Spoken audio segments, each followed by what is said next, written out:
Hi there, I'm Karen Dunn of KMD Productions. From the equipment manufacturers to the engineers to the business people behind the scenes. Over the years, every member of the Pro Audio Corner of the music industry have become family to me, and it's my job to bring the whole eclectic crew together.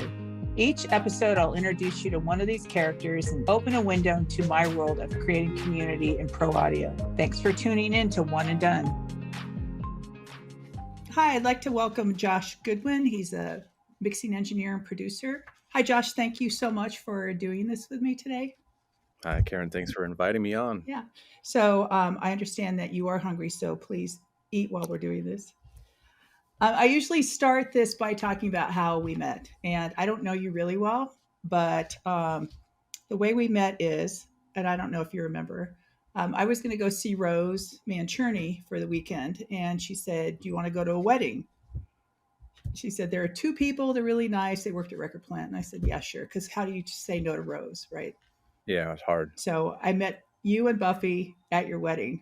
And you guys were very remember. gracious. You probably thought, who is this person we didn't invite? But it was a great wedding. I had a lot of fun. And then Buffy and I have seen each other since then. And we text and we chat. And I also, you were at the Pensado Awards a couple of times too. So Absolutely. that's how what we know about each other. Can you tell me about well, Buffy said that you love her a lot, so I did want to mention I do. that. So how did you guys meet? Was it at the record plant? Yeah, we actually met inside the record plant.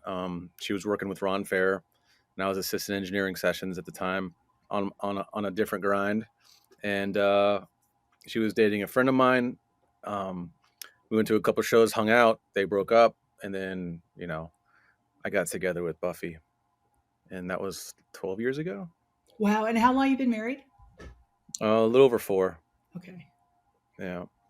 Well, shit. Hold on.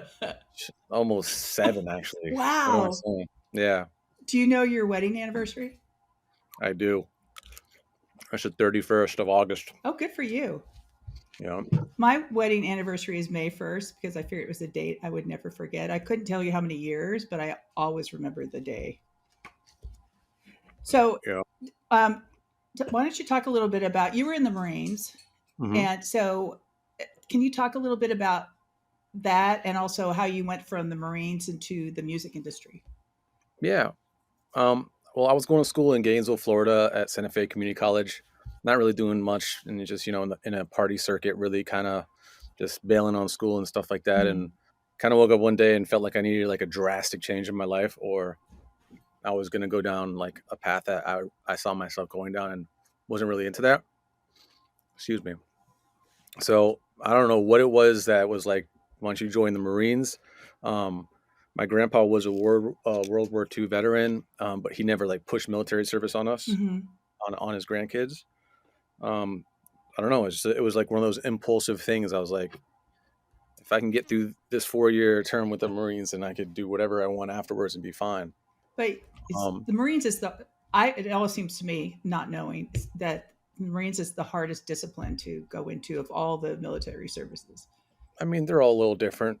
Marines think they are, of course, but we're all a little different. But um, what was I saying? Yeah, okay. So, well, in the Marines, I was deployed for 4 years the whole time and away from family and friends. So, halfway towards, my enlistment, I was like, I don't know if I really want to spend more time in this. I think I got what I need to get after 4 is a lot. Mm-hmm. Um, and at the time, I was like a hobbyist musician, playing guitar and singer songwriting with a couple Marine buddies of mine and recording ourselves with Pro Tools, not really knowing what to do or how we're doing it.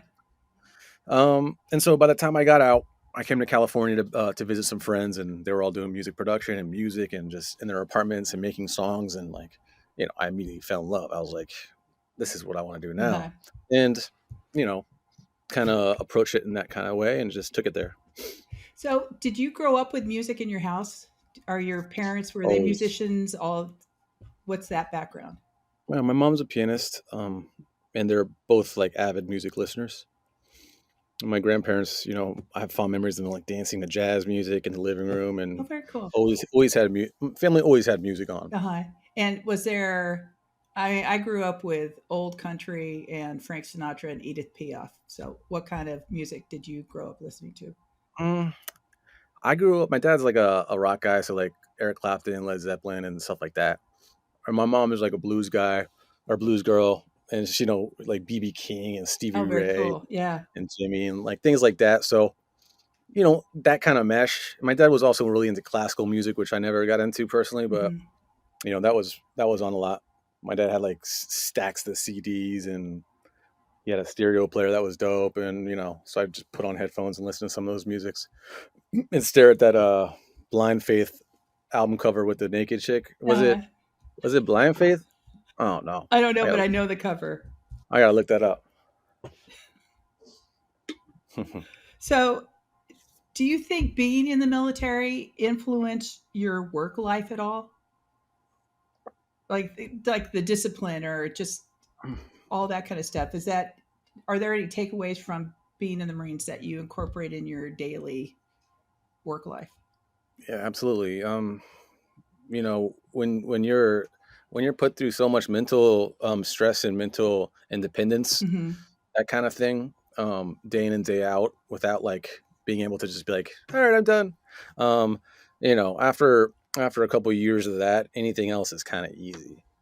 So like just coming up as an engineer, sleeping on couches overnight, and like doing sessions in the morning and then going home and shower and then coming back and doing sessions for like years. Hmm. That was kind of fun.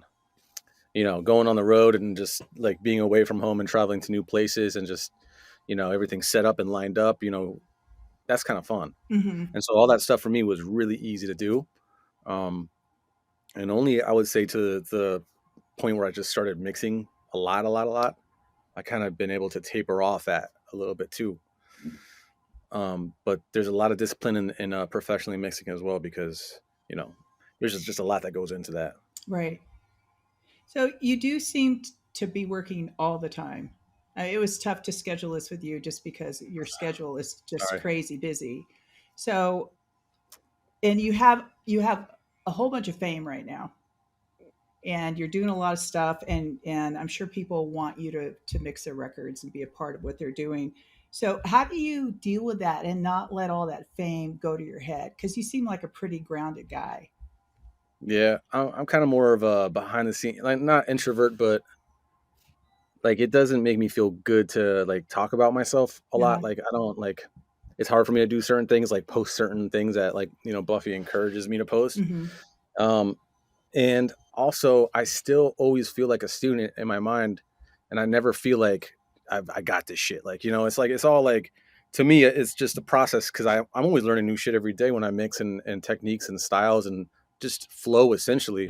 And I still don't. I still am insecure about some of my mixes and all that shit. Like Badu said, she's an artist and sensitive about her shit. So I feel the same way, and I just don't let it get to my head.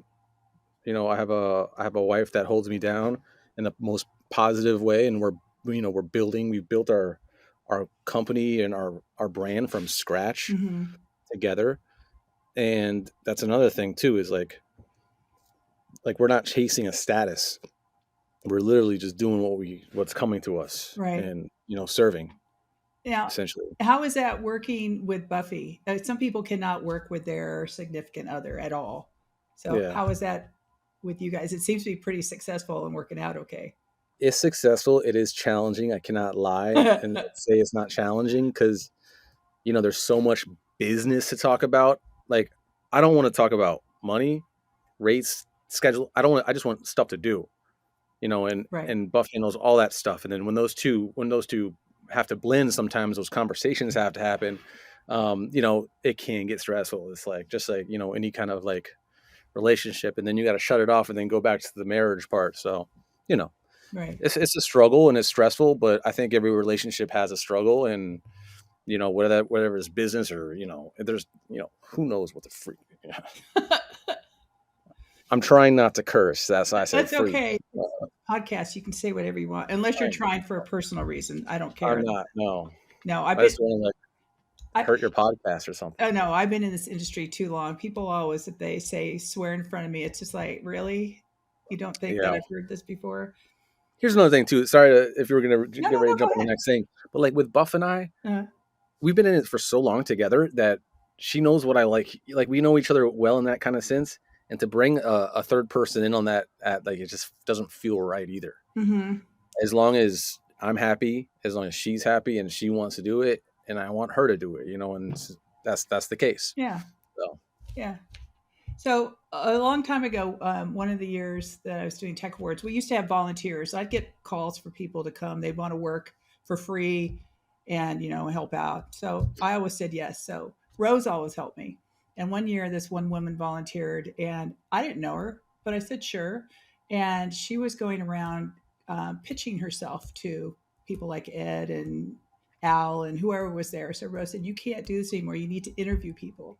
And I'd never interviewed anybody, so I said, "Well, how do I do that?" She said, "You have to find people who have something in their life other than music, whether it's cooking or dogs or working out, but there has to be other things."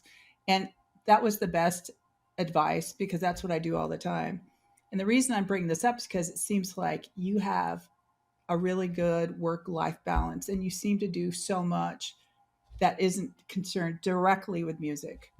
Now I understand that you have a circuit, a workout circuit in your backyard that you and your dad built. yeah, well, me and my dad built a pull-up bar in my backyard. Um, Part of like being a Marine is being able to do pull-ups, and Marine pull-up bars are very archaic, and just the fact that they're two wood poles and a bar. Uh-huh. So we dug out and built that out in our backyard.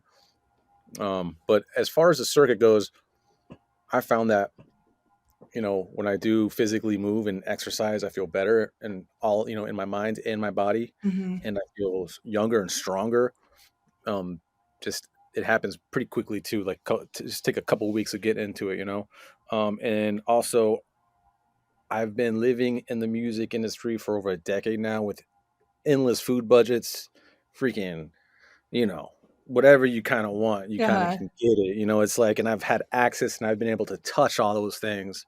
And at this point in my life, I'm 40 years old. My dad's 67. And I see my dad and I'm like, holy shit, that's 27 years to go. Mm-hmm. So I could literally burn myself down for 20, or I could try to just keep my body in the best physical condition it can be. So when I'm 67, I could be enjoying myself better than my pops. Right. The goal is to be better. Right. Okay, so how Um, how many pull-ups can you do? um, I honestly don't know. I haven't done like a max, but I could probably do like 12 right now, maybe 13. But with the circuit, it's kind of cool because you just work your way up and then work your way back down. Mm-hmm. And then the number at the end is, 25 to 35 or 40. Uh-huh. So Did you I work out at all when you were before you went to the Marines? Was that ever part of your life or something that you learned? No, it was a little bit of my life. But it's I was never like a fitness poster child type of person. Mm-hmm. You know, I But have two brothers and we were always active. Um, so I've always lived a pretty active lifestyle. uh-huh. So you go camping once a year, right? You have a family outing. Yeah. So is it just your dad and your brothers, or how is that? Well, it's usually the brothers. Mm-hmm. Um, Last couple of years, my brother's daughter has been coming, who is now 15. And my youngest brother plans out the hikes. So they're usually 5 to 7 days backpacking, Uh-huh. and we pack in and take all our stuff and get water from river streams and alpine lakes and pump water and you know camp. So I have two questions. So when is Amelia going to be able to go with you? She wants to go now. She talks about climbing a mountain with Papa every day. Oh, that's so cool. She'll go whenever she can carry her own food in her backpack. Okay. And If she can carry that weight, she can come. okay. We went backpacking when I was a kid, but we would go pack into somewhere, usually in Wyoming, but we would have donkeys take everything in. We didn't have to carry Yeah, anything. that's cool. Yeah. Um, what's your favorite place that you've gone camping? Do you have a favorite spot? Um, they all have like their perks. Mm-hmm. This last trip we did was in the Pacific Northwest, a couple miles shy of Canada. Uh-huh. And it was a great hike because there was no one around. You maybe saw like 2 or 4 people a day. Some days no one, Mm-hmm. and there's no sounds. It's just us.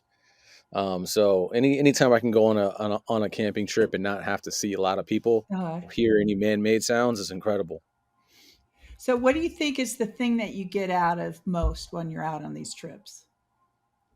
You got time for yourself. When you're walking and you got some weight on your back and you're going up and down and up and down, like it's a personal internal thing, and it gives you time to really think about stuff. Like, you start thinking about things that you haven't thought about sometimes for 20 years or 10 years or whatever. You're like, how'd that pop into my head? Mm-hmm. I think the brain goes into this kind of this. I don't know what it does, but it has access to things that consciously we don't have access to. Right, So it's refreshing, like right, that. Just having your brain work that way is pretty awesome. right. And then, are your brothers in the music business? No, So you don't have to talk music at all if you don't want. no, my brothers aren't in the music business. So that must be nice just to be able to just talk about other things. Absolutely. Yeah, we don't talk about anything uh, music related wise. I mean, they're all music listeners, but we don't talk about business. Period. when you started in the industry, it kind of walks the line between the old and new schools. So how have you been able to navigate that overall? Mm, I came up. The most tape I did was just doing some like tape transfers and light tracking to tape. It wasn't a big part of my coming in Mm-hmm. to the music industry. So I took to the digital side a little bit, harder from the start, and can't kind of went with that. Um, the old school heads, like I got nothing but respect for those guys, and I was thankful and grateful enough to have them, give me the same respect that I gave them. So, you know, the old heads, a little portion of them kind of blessed me in a good way, which I always loved. Like I always love seeing Ed Sheeran like walk through the Grammys and be like, it's like Josh, good luck, man. Like like things like that. It's like those moments I took in and took to the heart, and I try to do the same thing to young engineers and producers coming up, and just kind of like, we're all in this together in a sense, Yeah. but I'm just a little bit ahead of you or a little bit behind you. Uh-huh. You know, So I know that you like to mentor a lot. And what advice do you usually give upcoming engineers or upcoming students that you talk to? Because I'm sure they all want to be you or someone like you or someone better than you. But you had your own path to get there. So what do you tell the people who are new? I mean, it depends what they come at me with.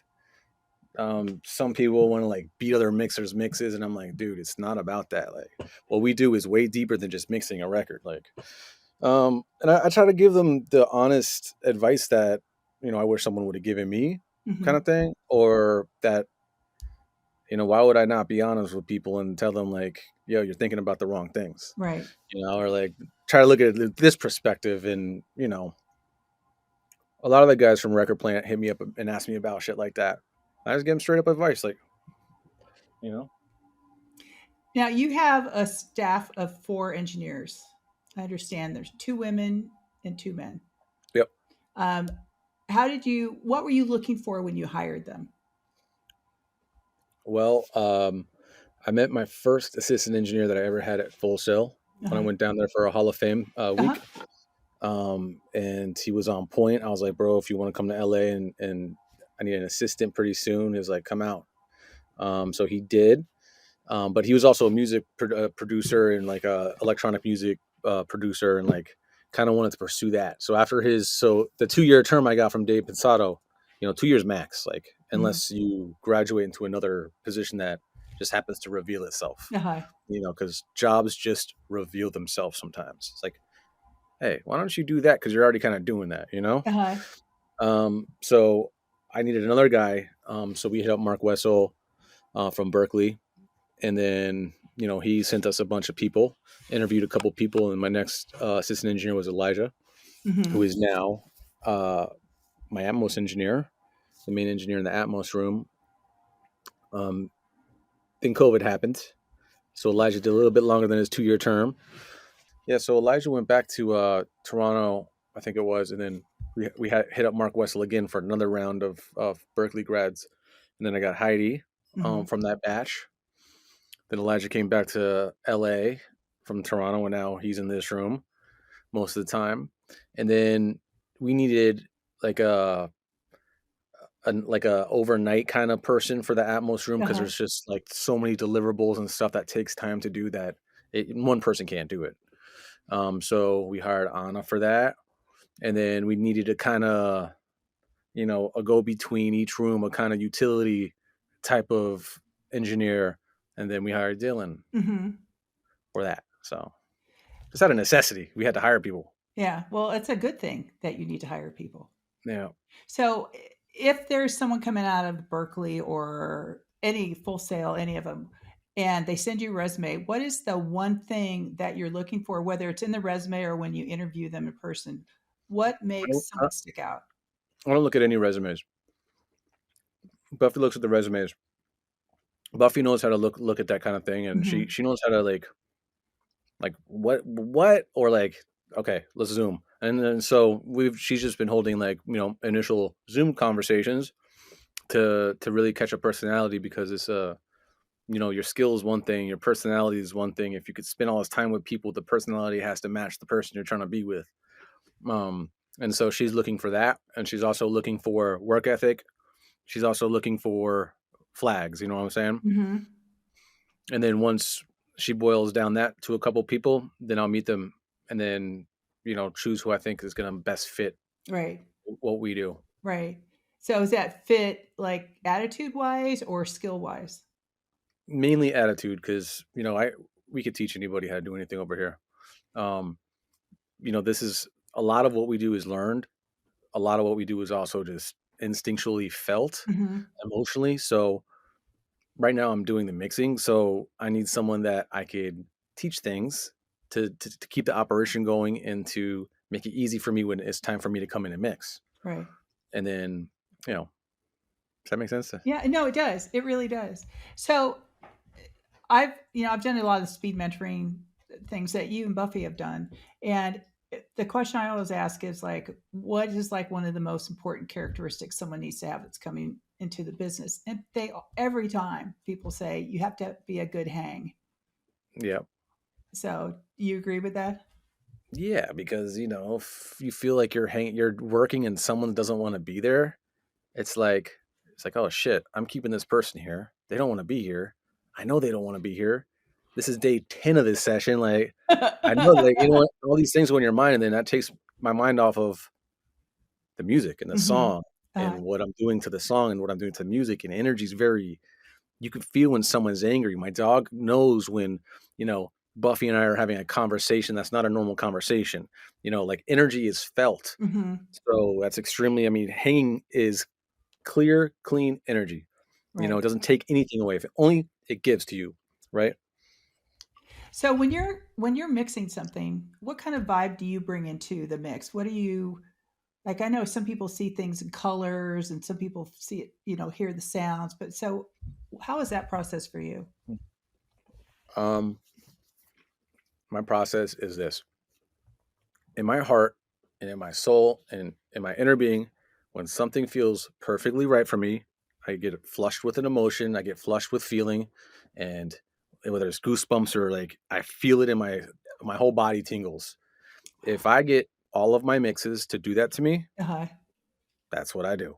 And I do that with all those songs, and I get high off every song I mix because I'm able to take it to a point where it gives me that feeling.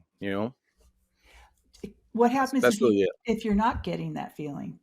Is it like basketball where you can shoot all these threes and you keep missing and then finally you get one? I mean, is it that same kind of thing? Yeah, some songs are hard to get there, and some songs don't get there.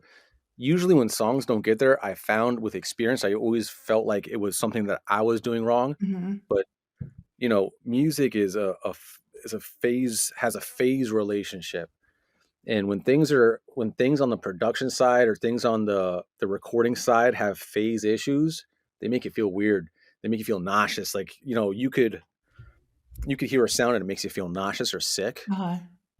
And certain songs don't have the proper production and have all these little phase things that I'm unable to get that feeling because there's all these relationships that were incorrect to begin with Oh, that's so coming to me. interesting. Uh-huh. And so like I used to freaking bite off all of my fingernails, not right now, but trying, when I sent off a mix that I couldn't get right because like all that, and like after doing this for like years, I'm just like, I think it's a little deeper than that, you Mhm. know, Are because I don't always get like that. That's a rare thing. are you like that just in your life outside of music? Like, do you experience things that way? A little bit, yeah, like a little bit, not too much. So it's mostly I have to here do when you're like, working. yeah, I don't want to like talk about like illicit things, No, but no, no, no. But you I'm know, just it's you're focused on your work, it's easier to feel that kind of stuff. yeah, it's like a runner's high. I don't know if like, if you work your body out to a point, you start feeling that, you get flushed with that kind of feeling. Sure. It's that same way, but without having to do physical work. Right. Okay. Um, so what are some of the things that you teach either your interns or your new hires? Are there specific things that you do teach them? Process. Yeah, if you're new, you're doing little tasks Hmm. and you're doing a lot of them until I know you could do that task, and then you do another task. You do it a lot, and then you get another task. So all the foundation is laid, Hmm. and then we graduate and do some more foundation, and more foundation, and more foundation, and then bye. They jump off the tree and hope they fly. Yeah. Have you ever had to work with someone whose expectations are really different than what you want to do? Like you feel like it should be a certain way, but the client wants something else? Yeah, I do feel that way. A couple times I've had that happen. The thing about that is, like, I'm not servicing myself, I'm servicing your record. So if it doesn't work out, it's not a personal thing, even though it's personal. Right. And also, I'm never going to get in the way of what someone wants to do with a song. It's not my song to begin with. Hmm. If they want to do it that route, whether I think it's destroying or not, you know, that's on them. Yeah. So, but I try to work well with everyone that I work with. Obviously, you're not going to be able to work well with everyone, and you're not going to nail every mix. There's a lot of different things that go into it. Right. Do you have and I'm not ever supposed to ask these questions, but I do. Do you have a favorite artist to work with? Mm, it's like the way I work with Bieber is differently from any other artist. I have a lot of responsibilities, and I play a lot of different roles Hmm. with Bieber. So in that sense, like, Justin gave me my career in mixing. He's let me mix albums of his, and that opened doors for me, like giant doors, like the doors you see on vacations in those big ass houses doors, not just like a, Uh-huh. you know. So he has to be my favorite. At the same Right. time, mixing is giving energy, and you get energy back when the mix is done. It's Hmm. very clean. It's very reciprocated. Um, so there's certain artists that I like mixing with that give me a feeling too. You know what I'm Uh-huh. saying? Yeah. So it's I get that from a lot of people. I don't play favorites. Yeah. It's nice to get that back and forth, though. You're Yeah, expending that's energy, that's why they're mixing expending is the energy. best. Mixing's the best because of that. Now, how did you and Justin Bieber get together initially? How did that start? Well, I met Justin because I was working with Kook Harrell. I was his engineer for like a couple years, a Uh-huh. couple hundred songs of cutting. Uh-huh. And Justin was one of Kook's guys that he used to Okay. work with. So I met Justin at Henson, and we spent a lot of time together working on albums, and we played a lot of ping pong together. Uh-huh. And so we were able to bond in that time. Um, Kook went on the road to work with Rihanna on her Loud album. Rihanna was on tour, so Kook was on the road with Rihanna. I went on the road with Rihanna. Rihanna also had her engineer Marcos Tovar, and so there was three engineers on the bus. And so after that tour, for Rihanna's next album, she's like, "We don't need three engineers this time." So I fell back. Kook went back on the road, and Hmm. then like literally 3 days later, Justin called me. He's like, "Hey, are you available to come record while I'm on the road?" I'm like, "Shit, yes." Had a conversation with Kook, talked about it, and then years later, you know, So does it? Is your relationship with him more than just client engineer now? Because I talked to Robert Scoville about Tom Petty, and we just talked about the how his relationship had transformed from just working for him to like being part of the family. So is it the same kind of thing with you? Yeah, absolutely. The thing about Justin and I is we spent so much time outside of making music together, Mm-hmm. traveling, being in close proximity, being in situations that aren't normal, um, and doing that at a high frequency. After that, that builds bonds between people. Right. And Justin's a very he has a tight core team that he's chosen to do what they do. So yeah, the bond's a little different than just like send files. Right. It's Right. not like that. We have talks about stuff when I'm going through a mental, a mental wall in my life. I'm able to talk to him about it, and he's open to talk about everything with me too. So we're able to share information and share our feelings together, and have that kind of conversation Mm-hmm. to lift the air. You know what I'm saying? Right. Yeah. It's that vibe thing. Like if I'm struggling with something and I need to talk to him about it because whether it's working too much or whether it's not feeling like this or whatever the case is, you could hold that emotion inside you and it affects everything you do. Mm-hmm. So, thankfully in our career, me and him have been able to talk about that with each other and grow Yeah. over it instead of fucking wow. Yeah. Yeah. That's So, very unique and special because not everybody can do that. yeah. So one of the reasons I started this podcast is because I love this pro audio community. I think the people are totally awesome, and it's just see the people that are in it. There are more than whatever they're famous for. There's just so much to it. So I ask everybody, what is your definition of community? What does community mean to you? Community, I don't know what it means to me. To be honest, just I grew up with so many people around all the time in a community. Uh You know, like the Marines is a community like this. huh. I found that the industry, the community that I've felt is a little bit different from someone maybe not in the music production Mm-hmm. inside. Like I'm in a freaking arena all the fucking time, Mm-hmm. and like we're throwing down daily. Uh, so the community is a little different. Like I work so much, my coworkers work so much. Like we only text each other when it's. I find community outside of the industry. Um, I spend so much time inside it. I have to find the majority of my community now is right, just like satellite around it. Uh huh. Only because I need to be able to feel normal. Yeah. I can't. My life is so music. Like my me and my wife talk about me. Like it's just everywhere, and you know. Well, people have different communities, right? I've had people tell me that their community is about family, community or friends.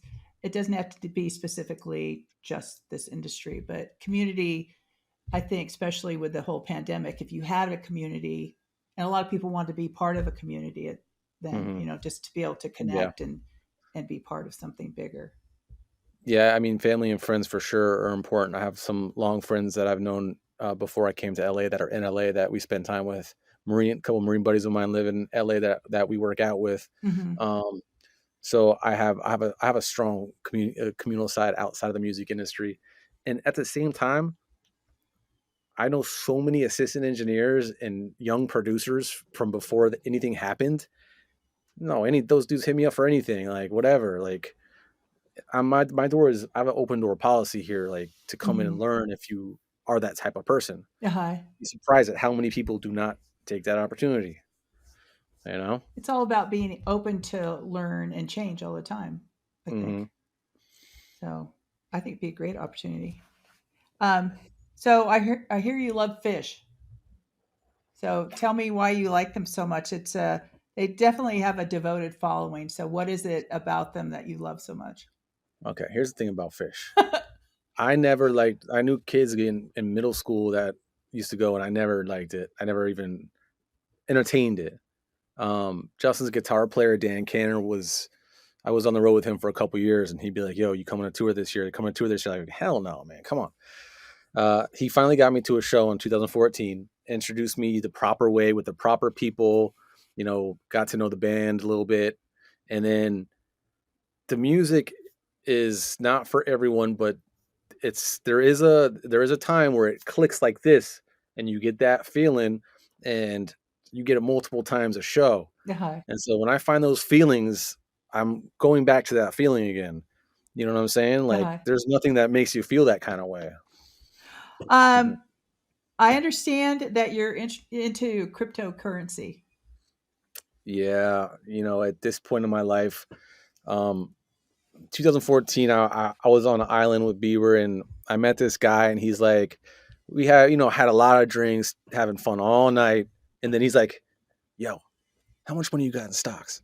And I was like, "Oh fuck, zero." Okay, he was like, "Throw this, and that, and that." And so after a couple years of doing that, I'm like, "Oh shit, this is something." Um, and so to backtrack off the crypto for a minute, I'm 40 years old in my life. We don't, being in this industry, I don't have a 401k. I don't have compensation Right. from anyone. I don't have insurance. Like I could have a lot of money now and not have anything lined up for later, and then have no money later. Mm-hmm. That's a fact of our Right. lifestyle. Um, and so he also explained to me the hands. He's like, you got your job, you got this, you got this. These all should be doing something for you.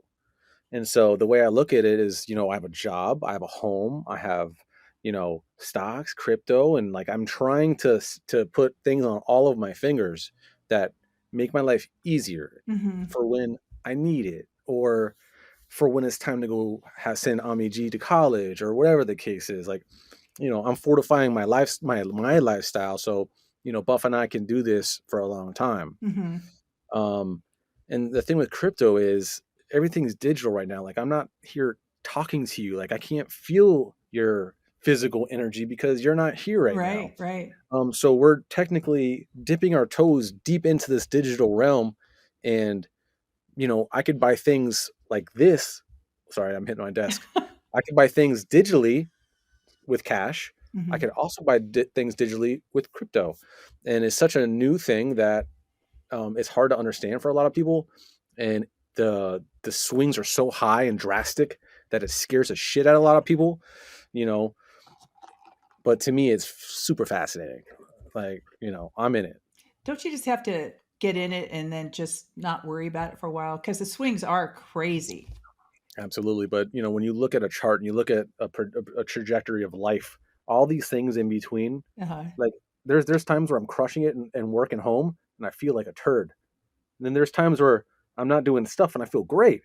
So like I'm doing this, but my trajectory of my life is like this. The same thing with crypto. It's like, but once you look at it from a year, it's a little different than looking at every day and freaking out about shit. Yeah, exactly. It's like life has a way of, playing itself out the way it needs to play out. Like you can only do things the right way, and just hopefully they work out. So, any recommendations for me? For crypto, Uh-huh. no, I'm not a financial advisor. I'll, I'll have you lose like 20K and they call me, I, trying to kill me. nah, I wouldn't do that. I'd call Buffy.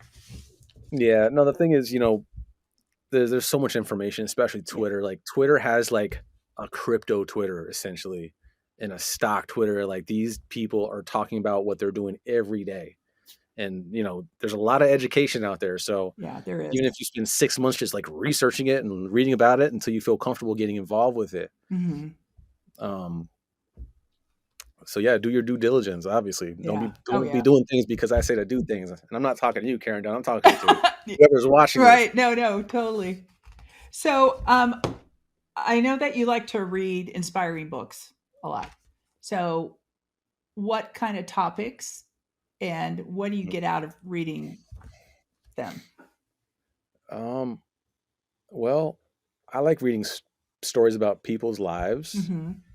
and I'm assuming not necessarily just in the music business, based on our nothing conversation in so nothing far. in the music business. Uh, Nothing in the music business. And I like reading stories about people's philosophies on life and on science and on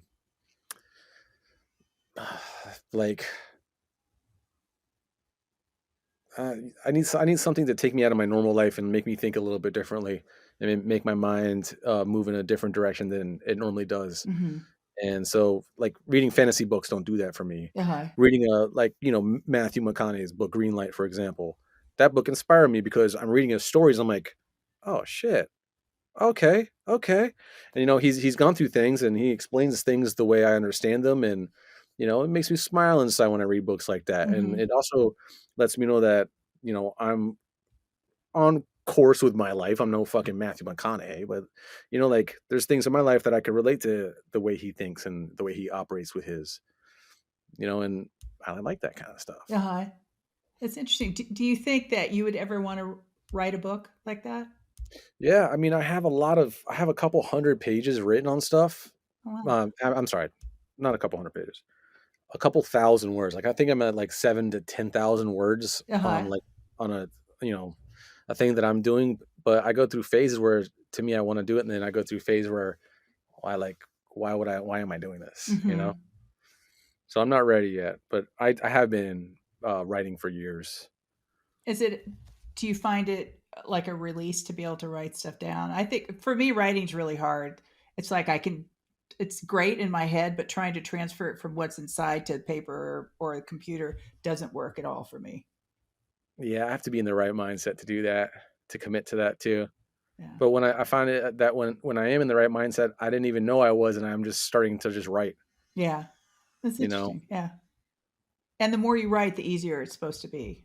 hmm I haven't crossed that path yet, No, though. me That neither. threshold. Let's talk a little bit about your Atmos studio. Atmos is everywhere.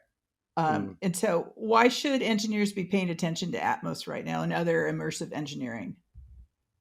Well, I might be wrong with this, like, years down the road, but the integration that we have with technology is soon going to be really, really integrated, in my opinion.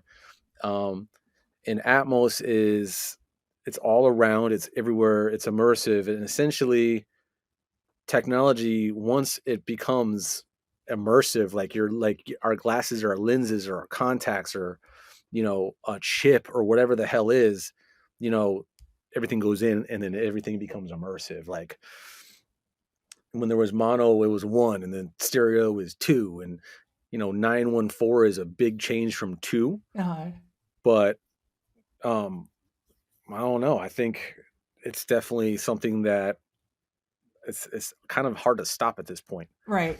And the film guys have been doing it for decades, Yep. and you've never been to a movie theater and be like, "Yo, this sounds like if the sound doesn't sound good, that's one thing, but like, you know, the way it makes you feel in those theaters, I haven't been in like 2 years, but Yeah, um, that shit sounds legit." it does. It's so cool to just be in the middle of all that.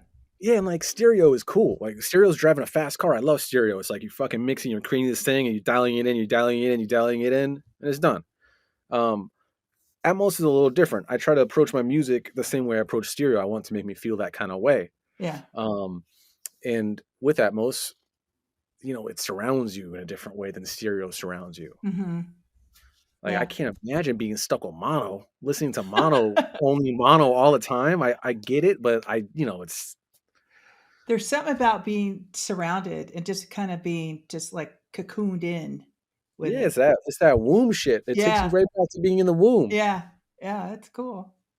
So um, let's talk about Amelia and Stacks, and we could do whichever you would like to talk to about first. If It's we're up to talking, you. okay, let's talk about Amelia. So you have a 3-year-old.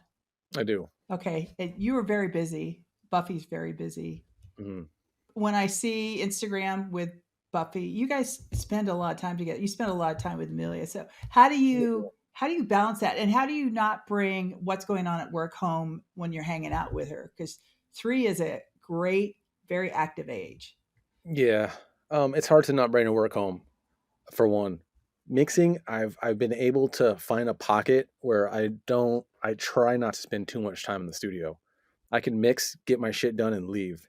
Whether it's touching 4 songs from the start, revising 6 songs, jumping into the Atmos room and hitting 3 mixes. Like, before I started mixing, I was like, I need a day for a mix. I need 2 days for a Uh, mix. Now I go in and I fucking mix. Like, it's not mixing, once you know how to mix, shouldn't take you all day. Like, it's a song. There's elements. You get the elements, you fucking mix it, like, right? uh, So I've been able to prioritize my life. I want to be there when Ami wakes up. I want to be there before the sun's down so I could have some daylight play with her. And like, you know, I just want to be around her. She makes me feel great.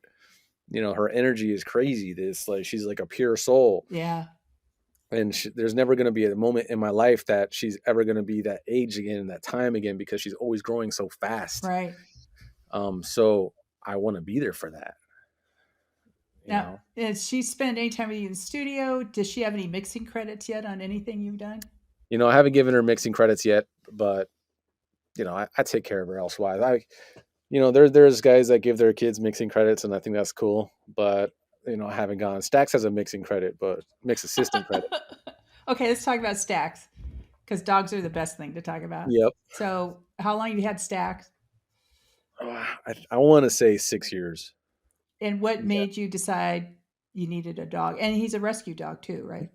Yeah, I've had dogs my whole life, so having a dog was a no brainer for me. And when I came to LA, I wasn't in a position to where I could care for a dog because Mhm. I was trying to get my foot in the door, and the call to come work was more important than anything at that time because I needed to get my start, and so I gave all of my energy into that.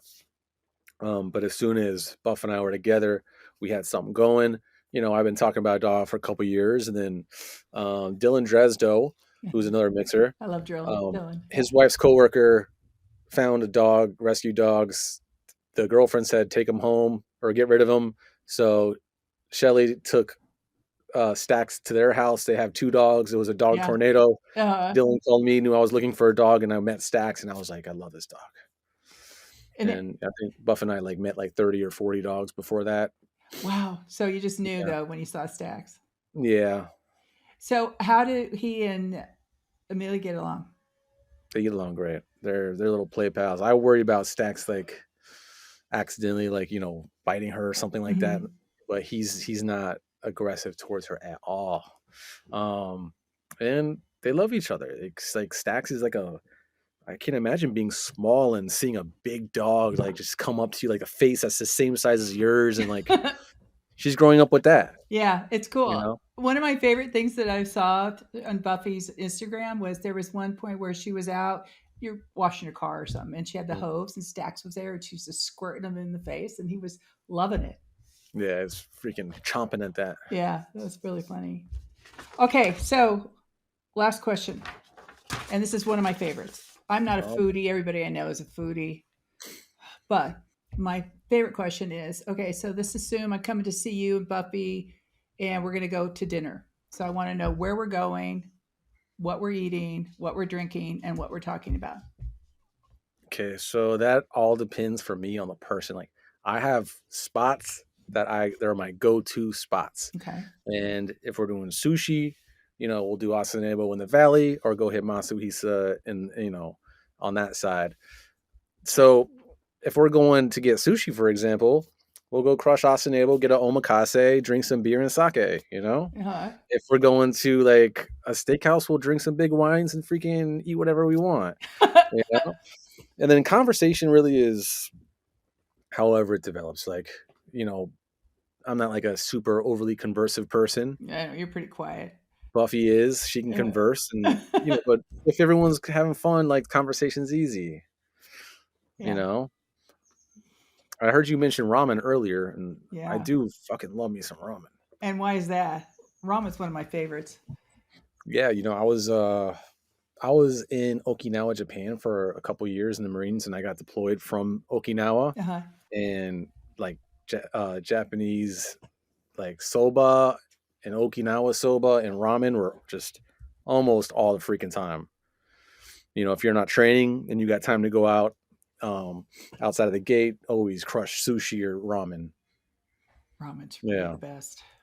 And then I didn't realize that, LA had such a big, little ramen scene here when I first moved out here. And one of my friends, Luisa, took me to this ramen spot downtown. And then after that, I was like, oh shit, here we go. The ramen circuit. So do you go work out extra after you have ramen?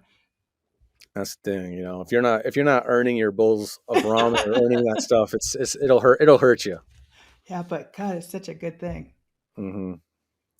Well, that's it. Thank you so much, Josh. I appreciate you doing this. It's been fun. I enjoyed it. Thank you for having me. Yeah.